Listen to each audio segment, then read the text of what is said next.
அனைவருக்கும் வணக்கம். கும்பராசினியர்கள், நீங்கள் உலகில் எந்த மூலையில் இருந்தாலும் உங்களுடைய வாழ்வில் இவை நடந்தே தீரும். அந்த வகையில் கும்பராசினியர்களுக்கு என்ன மாதிரியான நன்மைகள் எல்லாம் ஏற்பட இருக்கு, கிரக நிலைகளின் ரீதியாக அமையிருக்கும் சாதகங்கள் என்ன, பாதகங்கள் என்ன, மேலும் என்ன மாதிரியான முன்னேற்றங்கள் எல்லாம் உங்களுடைய வாழ்வில் ஏற்பட இருக்கு. குறிப்பா கும்பராசினியர்களை பொறுத்த வரைக்கும் இக்காலகட்டங்கள்ல கிரகங்களுடைய சஞ்சார நிலைகள் என்ன என்று பார்க்கும்போது, ரிஷபத்தில் சுக்கிரனும், மிதுனத்தில் சூரியனும், குரு பகவானும், கடகத்தில் சஞ்சரித்து வந்த புதன் பகவான் சிம்ம ராசிக்கு பெயர்ச்சியாகி அங்கு ஏற்கனவே சஞ்சரித்து கொண்டிருக்கு கேது மற்றும் செவ்வாயோடு இணைந்து சஞ்சரிக்க போகிறார். அதேபோல் கும்பத்தில் சனி பகவானும் ராகுவும் இணைந்து சஞ்சரிக்கிறாங்க. இந்த கிரகங்களுடைய சஞ்சார நிலைகளின் காரணமாக கும்பராசினியர்களுடைய வாழ்வில் நீங்கள் உலகில் எந்த மூலையில் இருந்தாலும் உங்களுடைய வாழ்வில் குடும்ப சூழ்நிலை ரீதியாக, உத்தியோகம், தொழில், வியாபாரம், கலைத்துறை, அரசியல் துறை,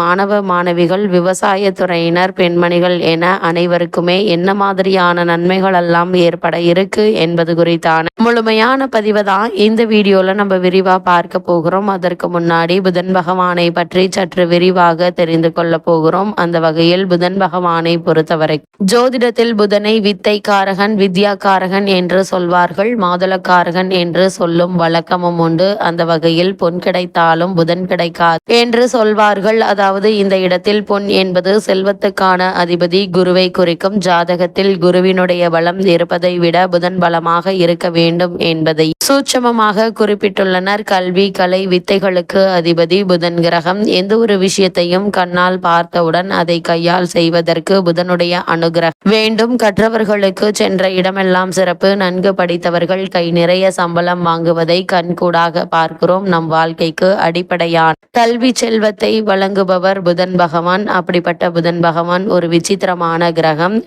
புதனை பொறுத்த வரைக்கும் செவ்வாயை போலவே புதனும் இரு அதிபத்திய கிரகமாகும். ஜோதிட ஆச்சரியமாக மிதுனத்தில் ஆட்சி பெறும் புதன் ஆட்சி வீடான கன்னியில் உச்சம் பெறுகிறார். மீனத்தில் நீச்சம் அடைகிறார். அறிவு, ஞானம் இரண்டிற்கும் இவரே அதிபதியாகி படிப்பறிவு, பட்டறிவு இரண்டையும் மனிதனுக்கு உணர்த்துகிறார். விஞ்ஞானம், மெஞ்ஞானம் இரண்டிற்கும் காரணமாகிறார். அப்படிப்பட்ட புதன் பகவானை நாம் எவ்வாறு வணங்க வேண்டும் என்று பார்க்கும்போது, புதன் பகவானை புதன்கிழமை என்றில்லாமல் நவகிரக புதன் பகவானை இந்த நாளில் வேண்டுமானாலும் வந்து வணங்கலாம். நவகிரகத்தை 9 முறை வலம் வந்து மனதார வேண்டிக் கொள்ளுங்கள். வேண்டியதல்ல புதன் பகவான் தந்தருள்வார் என்பது ஐதீகமாக உள்ளது. அது மட்டுமில்லாமல் 6 லக்னங்களில் பிறந்தவர்களில் புதனின் வலு குறைந்து பலவீனமாக இருப்பவர்கள் சீர்காழிக்கு அருகில் இருக்கும் திருவெண்காடு என்னும் ஊரில் கோவில் கொண்டிருக்கும் ஸ்வேதாரணீஸ்வரரை புதன்கிழமையில் சென்று வழிபட்டால் நல்ல பலன்கள் கிடைக்கும். அது மட்டுமில்லாமல் சென்னையில் இருப்பவர்கள் போரூரிலிருந்து குன்றத்தூர் செல்லும் வழியில் இருக்கும்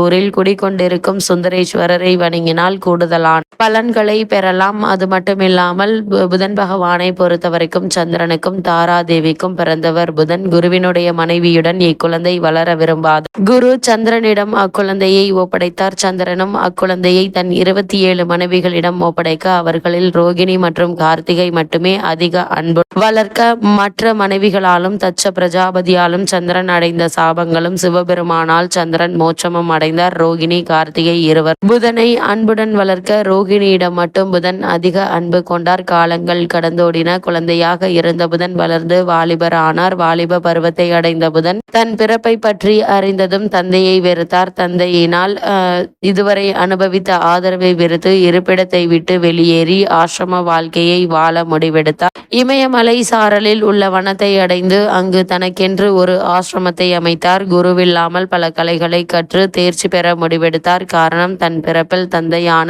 சந்திரன் மற்றும் குருவினுடைய மனைவி தாராதேவி செய்த தவறினால் குருவினை வெறுத்தார். குரு இல்லாமல் சில கலைகளை கற்றபுதன் பல கலைகளை கற்க முடியாமல் தவித்தார். பல கலைகளை குருவினுடைய உதவி இல்லாமல் கற்க வேண்டுமாயின் இறைவனின் அருள் வேண்டும் என எண்ணிய புதன் நாராயணனை நோக்கி தவம் இருந்தார். பல இன்னல்களை கடந்து தவம் புரிந்த புதனின் தவத்தை கண்டு நாராயணன் அவர் முன் தோன்றி அவருக்கு அருள் பாவித்தார். இமயமலை அடிவாரத்தில் கௌரி தடாகம் என்ற இடத்தில் தனது ஆசிரமத்தை அமைத்து நாராயணன் அருளால் குருவே இல்லாமல் சகல கலைகளையும் புதன் கற்று தேர்ந்தார். கலைகளால் பல உயரத்தை அடைந்த புதன் பிறப்பால் பல அவமானங்களை சந்தித்த புதன் தன் தந்தையான சந்திரனுக்கு பின்னால் தனக்கு வரவேண்டிய அரச பதவிகளையும் துறந்து ஆசிரம வாழ்க்கையை மேற்கொண்டார். புதன் தன் தந்தையான சந்திரனை வெறுத்து ஒதுக்கினாலும் பதவிகள் துறந்து ஆசிரம வாழ்க்கையை வாழ்ந்தாலும் சந்திரனின் அழகில் பாதியை கொண்டவராக இருந்தார். சகல கலைகளையும் கற்று அழகிய உருவமைப்பை கொண்ட புதனை கண்ட தெய்வ மாதர்களில் ஒருவர் அவரிடம் தன் மனதை பறிகொடுத்து தன்னை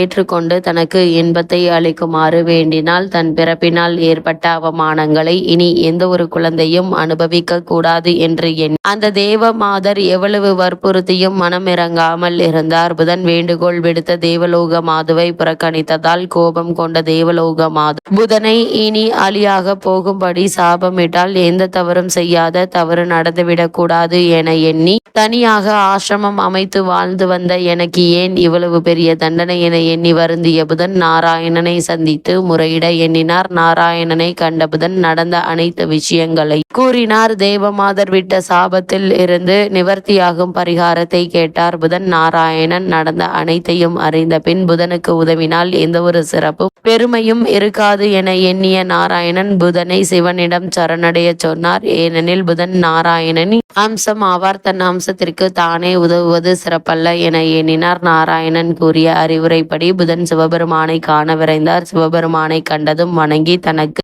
ஏற்பட்ட நிலையினை கூறி தனக்கு விமோசனம் அளிக்குமாறு பணிவுடன் கேட்டார். சிவபெருமான் புதன் விஷ்ணுவின் அம்சம் என்பதையும் புதனின் பிறப்பின் அவசியத்தையும் உணர்ந்து அவருக்கு சாப விமோச்சனம் வழங்கினார். இவ்வளவு மேன்மைகள் கொண்ட புதன் பகவானை பொறுத்தவரைக்கும் அவருடைய பெயர்ச்சியின் காரணமாக கும்பராசனையர்கள் நீங்கள் உலகில் எந்த மூலையில் இருந்தாலும் உறவினர்களால் சந்தோஷப்படக்கூடிய ஒரு தருணமாக தான் இந்த புதன் பெயர்ச்சி அமைஞ்சிருக்குது. வெகு நாட்களாக சந்திக்க நினைத்தவர்களுடைய தொடர்பு உங்களுக்கு இப்போது கிடைக்க இருக்குதுங்க. 6 புதன் அமர்ந்திருப்பதால் நீங்கள் நினைத்த காரியங்கள் உங்களுக்கு சாதகமாக அமையுங்க. அது மட்டும் இல்லாம உங்களுடைய ராசி 5 குரு அமர்ந்து உங்களுடைய ராசியை பார்ப்பதால் நேர்மறை விஷயங்கள் அதிகம் நடக்குங்க. 5ஆம் இடம் பலம் பெற்றிருப்பதால் குழந்தைகள் விஷயத்தில் நீங்க கவலைப்பட தேவை இருக்காது. வேலை இல்லாதவர்களுக்கு வேலை நிச்சயம் கிடைக்குங்க. அதே போல திருமண சம்பந்தமான முயற்சிகளை மேற்கொண்டு வரும் கும்பராசனையர்களை பொறுத்தவரைக்கும் சிறு முயற்சியிலேயே நல்ல ஒரு வரன் அமையிருக்கு. இருந்தாலும் கூட தற்போது உங்களுக்கு